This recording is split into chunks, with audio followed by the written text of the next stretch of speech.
Welcome back to the Jeremiah Show. My special guest today, Kati Walcott. She's a chief technology officer and a co-founder of Ambient Enterprises. Kati is a thought leader and an inventor of new technologies and solutions that have changed how individuals and organizations function and innovate worldwide. Little backstory: she was the chief architect and senior principal engineer of Intel's fog computing and Internet of Things, the IoT, IBM's Linux investments in cloud computing, and holds over 120 patents. Crazy. Congratulations. Mm. Kati is particularly passionate about the potential and the future of the digital data economy and the digital democracy. And don't feel bad if you got to look all those up. I had to. She focuses on individual digital representation, rights, and citizenship. And her co founder and business partner and chief executive officer, Jeff Marek, he's also my guest today. He is a visionary tech executive and innovator driven by a passion for harnessing technology to elevate human experience. All those are fancy words to say he cares about what he builds and what he leaves behind for his daughter and for everybody's children. As a former Intel general manager, he spearheaded developing, delivering, and scaling cutting edge enterprise IoT and AI product portfolios. Jeff believes that true innovation happens at the intersection of hardware, software, and a deep understanding of real human needs.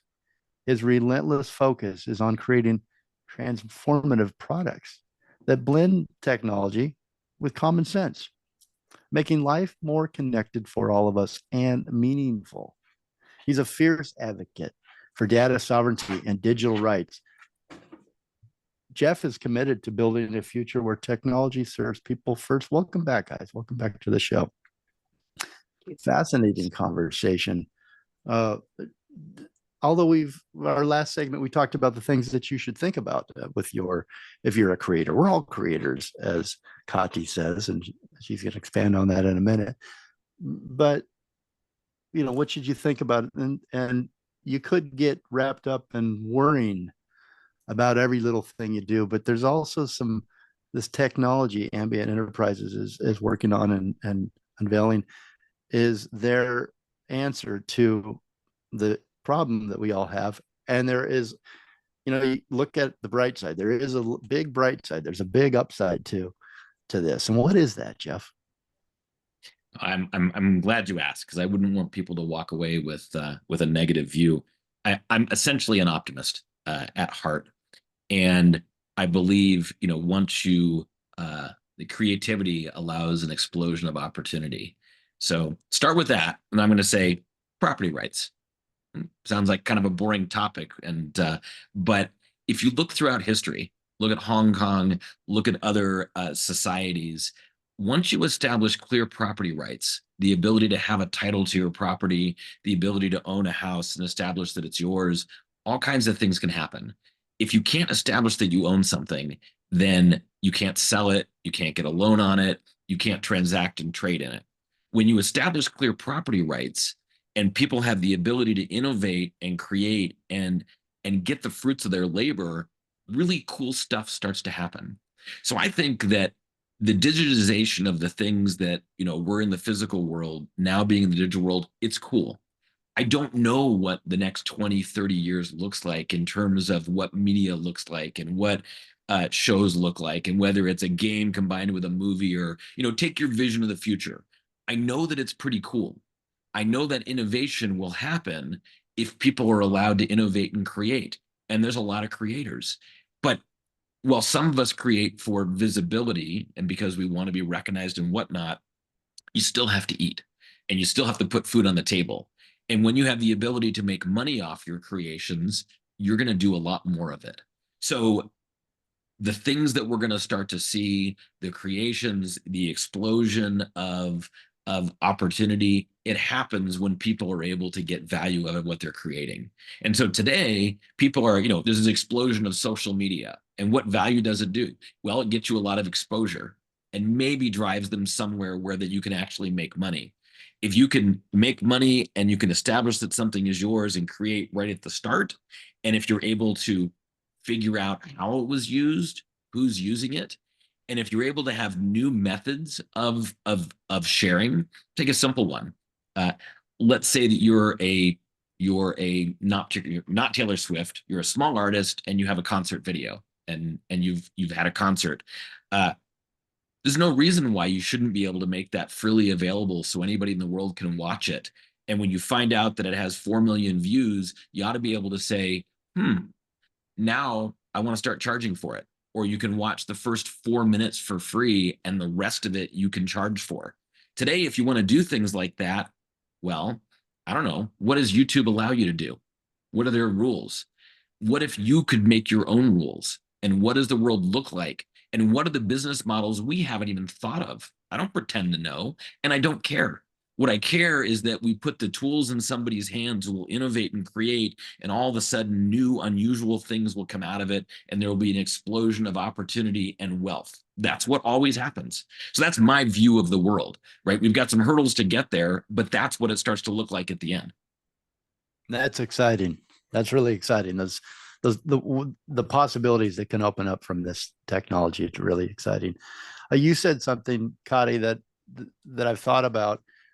It's kind of profound in a simple way. We are all creators. Can you expand on that? Absolutely. So maybe I can kind of set the stage of where we are today, though. As you know, as an Intel engineer, my job that I got paid for was to create intellectual property. So at the end of that, there was potentially silicon, maybe a CPU feature or a silicon feature that Intel would sell in their chips. But my job was to become what I called a knowledge worker. So I was creating digital intellectual property that through a set of specifications and documentation that's all digital became a feature in silicon. So at the end of that process, there was something that was created. But I was not at the end of the process. I was at the beginning of the process, coming up with the idea. I was in the middle of the process, really designing the idea. And I was, towards the late middle part, actually specifying what it would need to look like. And all that was digital. And Intel spent an enormous amount of money to protect the intellectual property, to make sure that the data was not viewable from the outside, make sure that my laptop and the content on that was safe, that it was secure, that they could retain that content through their storage systems and data retention, all of that. And I got paid for that. Now, when I decided to leave Intel because I wanted to build Ambient Enterprises, I didn't change. I am still a knowledge worker. I'm still a creator. And as a creator, I am still doing the same thing. I am coming up with an idea, I'm designing it, defining it, I am specifying it, and I am, putting it into patents and then building the technology. But I don't have an Intel around me. So part of our job in Ambient Enterprises is for us to eat our own cooking. We have to protect what we build because this technology and the data that I'm creating is what's allowing me to pay my bills and to put food on the table. And I need to be able to show and identify my property, or what I call asset, and I need to be able to monetize that asset. So that intellectual property has to end up with some way for me to monetize. Now, when we talk to large companies, or when large companies talk about the data and they say, well, but you have a little minuscule amount of data and I'm giving you a set of services in return for that. So, I may be able to give you ways, to give you the direction from point A to point B, but, I'm also going to collect a lot of data. And most of it is not relevant to you traveling. It's other data that they also collect as well.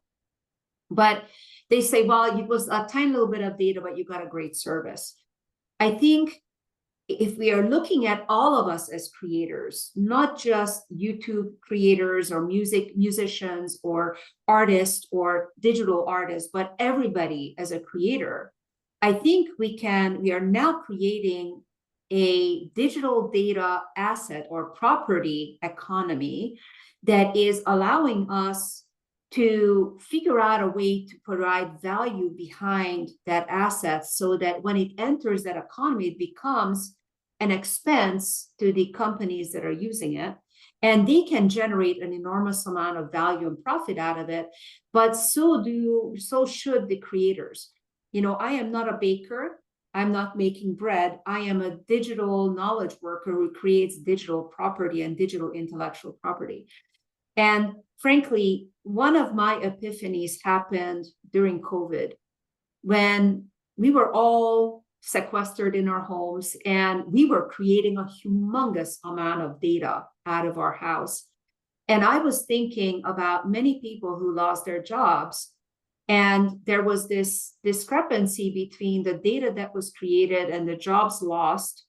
And I felt that there was actually a universal basic income in that data that was created, that if they could have gotten paid for, they could have received a certain amount of income to maintain and sustain their family and not bankrupt many people. I think there is an opportunity here to create a society that is, you know, just as we started at the beginning of our call, to create a balanced picture. And I think that opportunity we have to seize the day. It's carpe diem all the way. It's exciting, actually, and I've become more excited about the opportunities and the ideas. It's a new economy. It could be a great thing, not a negative. The way you put it, and the way it's exciting, I think. Ambiententerprises.com. Go check it out. More information on Ambient Enterprises and their revolutionary technology can be found on their website. We're all creators, and we all need Ambient Enterprises. We'll be right back for the final segment.